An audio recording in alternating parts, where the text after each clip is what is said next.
Hello viewers, welcome to our channel. నేను మీ చరణ్ పరిమి. విడుదల రజనీకి ఉచ్చు బిగుస్తూ ఉందా? చూస్తూ ఉంటే అలాగే ఉంది. ఆవిడ చేసిన ఏవైతే కార్యకలాపాలు ఉన్నాయో, ఆవిడ ఆర్థిక అవకతవకలు, అలాగే వసూళ్లు దందా, వీటన్నిటికీ సంబంధించి ఇప్పుడు ప్రభుత్వం గట్టిగా ఆవిడకి ఉచ్చు బిగుస్తూ ఉంది. కాకపోతే ఆవిడ అడ్రస్ అయితే లేరు. సో అసలు ఏం జరిగింది, దేనికి సంబంధించి ఆవిడ బుక్ అయ్యారు, తర్వాత ఆవిడ ఇప్పుడు ఎక్కడికి వెళ్ళిపోయారు, పోలీసులకు ఎందుకు దొరకట్లేదు అనేది కూడా ఆసక్తికరంగా మారింది. చాలా కాలంగా విడుదల రజనీ గారి మీద అనేక ఆరోపణలు వస్తున్నాయి. రైతుల దగ్గర డబ్బులు వసూలు చేశారని, తర్వాత స్టోన్ క్రషర్స్ దగ్గర డబ్బులు వసూలు చేశారని, ఇట్లా రకరకాలుగా. అయితే వీటికి సంబంధించి కొన్ని కేసులు కూడా ఆవిడ మీద నమోదయ్యాయి. కాకపోతే వీటికి సంబంధించి ఏ చర్యలు ఇప్పటిదాకా తీసుకున్నది లేదు. పోలీసులు అయితే కేసులు నమోదు చేశారు. ఆవిడని గాలించాలని చెప్పేసి పోలీసులు ఇప్పుడు చర్యలు అయితే కొత్తగా బృందాలను అయితే ఏర్పాటు చేశారు. ఇప్పుడు ఆవిడ ఎక్కడుందో తెలియదు.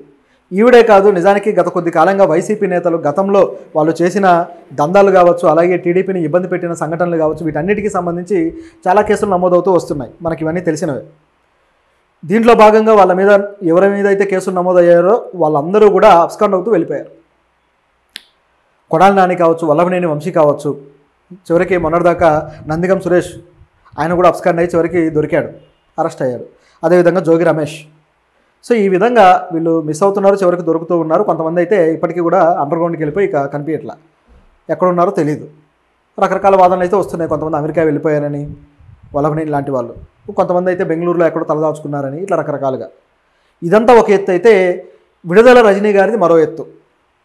ఎందుకంటే ఒక మహిళ మొదటిసారి ఎమ్మెల్యే అయిన తర్వాత మినిస్టర్ కూడా అయ్యి ఆవిడ ఇంత రకం గ్యామ్లింగ్ చేశారా, ఇన్ని రకాల స్కాములు చేశారా అంటే ఆశ్చర్యంగా ఉంది. అంటే అంత ధైర్యం ఆవిడకి ఎక్కడి నుంచి వచ్చింది? పార్టీ ఆవిడకి ఎందుకు అలాంటి అథారిటీ ఇచ్చింది? ఎందుకంటే పార్టీ అండ చూసుకుంటేనే ఇలాంటివి జరుగుతాయి. పార్టీకి ఏమీ తెలియకుండా ఉండవు. చీమ చిటుక్కుమన్నా తెలుస్తుంది, ఏ నియోజకవర్గంలో ఏం జరుగుతుందో క్లియర్గా తెలుస్తుంది. కానీ కేవలం నిర్లక్ష్యం వల్ల, లేకపోతే వాళ్ళకి మీ ఇష్టారాజ్యం చేసుకోండి అంటం వల్లే జరిగినవని కనిపిస్తుంది. ఆవిడ మీద ఉన్న ఆరోపణలు ఏంటంటే, జగనన్న ఇల్లు ఆ పథకం ఉంది కదా, సో ఆ ఇళ్ళకి సంబంధించి ఏ భూములు అయితే రైతుల దగ్గర నుంచి సేకరించారో వాటికి సంబంధించి రైతుల దగ్గర నుంచి 1,16,00,000 రూపాయలు వాళ్ళ దగ్గర నుంచి కమిషన్ తీసుకున్నారు. ఎందుకయ్యా అంటే, వీటికి 4 రెట్లు ఎక్కువ డబ్బు ప్రభుత్వం నుంచి మీకు వచ్చేలా చేస్తాను అని చెప్పి, కాంపెన్సేషన్ రూపంలో అట్లా చెప్పి ఆ డబ్బులు ఈవిడ కమిషన్ తీసుకున్నారు. ఆ తర్వాత మళ్ళీ ఇక వీళ్ళు చాలా కాలంగా చూస్తూ వచ్చారు, ఇక ఇదేదో గ్యామ్లింగ్ జరిగింది, ఈవిడ డబ్బులు తీసుకున్నారు కానీ మాకు చెందాల్సినవి చెందట్లేదు, ఏం జరుగుతుందని చెప్పేసి ఆవిడ్ని ఆరా తీసి అడగడం మొదలు పెడితే చివరికి ఆవిడ కొంత డబ్బులు వాళ్ళకి తిరిగి ఇచ్చారు. ఒక 50 లక్షల రూపాయలు, దాదాపు 50 లక్షలు ఇచ్చినట్టుంది. ఆ తర్వాత ఇంకా తేలకపోయేసరికి చివరికి ప్రభుత్వం మారిపోయింది. ప్రభుత్వం మారినాక ఎమ్మెల్యే ఆ పత్తిపాటి పుల్లారావు గారితో కలిసి మళ్ళీ వెళ్ళి డిమాండ్ పెట్టి, అసలు మీరు ఏంటి ఇలా చేస్తున్నారని చెప్పేసి పోలీస్ స్టేషన్లో కేసు కూడా పెట్టడం జరిగింది. చివరికి ఇది పంచాయతీకి వెళ్ళిన తర్వాత ఇస్తానని చెప్పారు కానీ చివరికి ఇవ్వలేదు. ఇప్పుడు వాళ్ళు ఎదురు చూస్తూ ఉన్నారు. ఆ రైతులకి దగా చేశారు. అంటే వీళ్ళు చేసింది కూడా ఒక రకమైన పొరపాటే. డబ్బుకు అత్యాశపడి, కక్కుర్తిపడి ఎక్కువ డబ్బు వస్తాయని చెప్పేసి వీళ్ళకి కమిషన్ ఇవ్వడం, అది కూడా పొరపాటే. రెండు వైపులా తప్పు ఉంది. కేవలం వాళ్ళ దగ్గర డబ్బు తినడమే కాదు, కక్కుర్తిపడి డబ్బులు ఇవ్వడం కూడా తప్పే. సరే, ఇది కేసు ఇలా ఉంటే, మరొక కేసు వచ్చేసి ఇది ఇంకా ఇంట్రెస్టింగ్ కేసు. ఆవిడ గతంలో ఒక శాఖకి మినిస్టర్గా ఉన్నారు కదా, సో ఆ శాఖలో అలా నడిపిస్తూ ఉన్న క్రమంలో కొన్ని దందాలు చేశారు. డబ్బులు వసూలకి కొన్ని దందాలు. ఏ విధంగా అంటే, తన నియోజకవర్గం చిలకలూరుపేట నియోజకవర్గంలో ఇన్ఛార్జిగా ఉన్న ఒక వ్యక్తి, ఆ వ్యక్తికి నీకు టికెట్ ఇప్పిస్తాను పార్టీ నుంచి అని చెప్పేసి దాదాపు 6 కోట్ల రూపాయలు తీసుకున్నారు. 6 కోట్ల రూపాయలు ఆ వ్యక్తి నుంచి తీసుకున్న తర్వాత టికెట్ లేదు, ఏమీ లేదు, ఊసే లేకుండా పోయింది. అలా చూసిన తర్వాత ఆ వ్యక్తి ఇక లాభం లేదని చెప్పేసి ఆయన మళ్ళీ తిరిగి అడగటము, కొద్దిగా నా డబ్బులు నాకు ఇచ్చేయండి, మీరు అనుకున్న చేయలేదు అని చెప్పేసి ఒత్తిడి తీసుకొచ్చారు. ఇక్కడ గమనించాల్సింది ఏంటంటే, పార్టీ టికెట్ కావాలంటే కోట్ల రూపాయలు పార్టీకో లేకపోతే ఇలాంటి వ్యక్తులకి సమర్పించుకోవాలి అనేది ఇక్కడ మనం అర్థం చేసుకోవాల్సిన విషయం. రాజకీయాల్లో ప్రజాసేవ కోసం మేము వస్తామంటారు చూడండి, ఎక్కడో బిజినెస్లు చేసుకుంటూ కోట్ల రూపాయలు సంపాదించి ఆ డబ్బును తెచ్చి ఇక్కడ పార్టీలకి ఫండ్ గాను, పార్టీలకి కమిషన్ గాను ఇచ్చి టికెట్లు కొనుక్కుంటున్నారంటే, ఇన్ని కోట్ల రూపాయలు పెట్టి ఆ టికెట్ వాల్యూ ఏంటి, తిరిగి వాళ్ళు ఎంత సంపాదించబోతున్నారు ప్రజల మీద పడి అనేది మనం ఆలోచించాలి. ప్రజాసేవ అని ఈ చెత్త మాటలు మాట్లాడే రాజకీయ నాయకులకి ఇది ఒక ఎగ్జాంపుల్ అనమాట. ఇదంతా ఈ డమ్మీ మాటలు మాట్లాడతారు వీళ్ళు అని.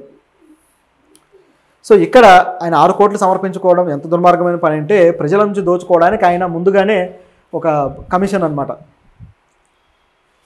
తిరిగి ఆవిడ ఏమీ స్పందించకపోయేసరికి ఇక లాభం లేదని డబ్బులు అడగడం జరిగింది. చివరికి ఆవిడ కొంత డబ్బులు అయితే ఇచ్చారు. కొంతే ఇచ్చారు, ఇంకా రావాల్సింది చాలా ఉంది.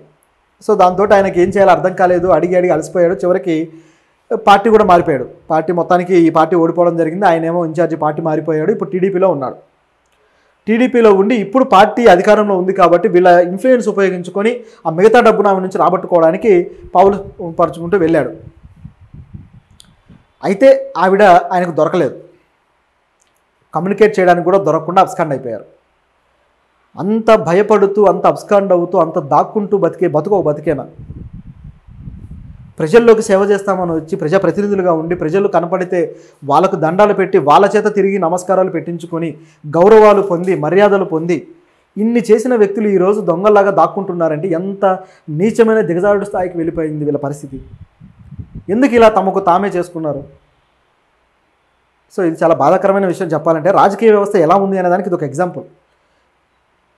ప్రజలు నాయకులను బలవంతంగా పోషించడము, వాళ్ళకు దండాలు దశకాలు పెట్టి వాళ్ళు ఏది చేస్తే అదే భాగ్యం అనుకోవడము, వ్యవస్థలను ఉపయోగించుకోకుండా కలెక్టరేట్లు కావచ్చు, డిఎస్పీ ఆఫీసులు కావచ్చు, అలాగే ఆర్డీ ఆఫీసులు కావచ్చు, ఇవన్నీ కూడా ప్రభుత్వ వ్యవస్థలు. వీటిని ఉపయోగించుకొని తమ పనులు సాధించుకోలేక ఎమ్మెల్యేల కాళ్ళ పడి చివరికి వాళ్ళకు డబ్బులు సమర్పించుకొని ఇక్కడ దాకా తీసుకొస్తున్నారు.